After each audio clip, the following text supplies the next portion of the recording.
Hello everyone, আজকে আমরা এসে গেছি হিন্দুস্তান ধাবায়। আমার বর বলে চলো তোমাকে আজকে আমি ঘোরাতে নিয়ে যাবো।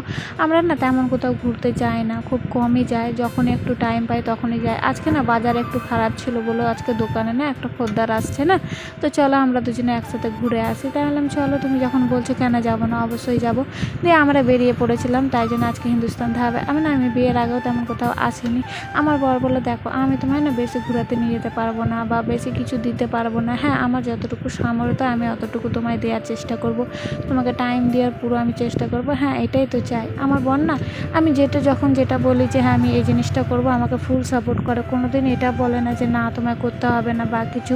আমি যখনই বলি ও আমায় একটাই কথা বলে, হ্যাঁ তুমি যেটা করবে ভাবছো তুমি করো, কিন্তু এমন কোনো কাজ করো না যেটা পরে ক্ষতি হয়। তো আমি এই জিনিসটা সবসময় মাথায় রাখি। হ্যাঁ ও যখন আমার কোনো কাজে যখন কিছু বারণ করে তখন একটু রাগ হয়, কিন্তু পরে আমি সেই জিনিসটা ভেবে দেখি যে না ও যেটা বলেছিল সেটা ঠিকই বলেছিল। তা আমরা এসে গেছিলাম হিন্দুস্তান ধাবায়। তো আমার বর খাচ্ছে ভেজ চাউমিন আর আমি খাচ্ছি এগ চাউমিন। আমরা না তেমন বেশি কিছু খাবো না, যেহেতু ওর একটু শরীর খারাপের দিকেই আছে, তাই ও প্লেন খাচ্ছে একদম।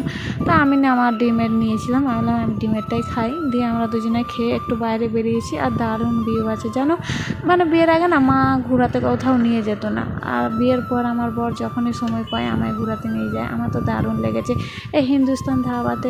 আমাদের এখানে এটা হচ্ছে গুরাপের কাছে হাইওয়েটায় আমরা প্রথমবার এসি, তো তাই একটু হাইওয়েটা বেশি ঘুরতে হয়েছে। এখন চিনে গেছি, এখন মাঝে সাঝে আসতে পারবো। আর এখানকার দারুণ ভিউ, খাবারও যেমন ভালো, দাম হিসেবে খাবারও অনেক ভালো আছে এখানে।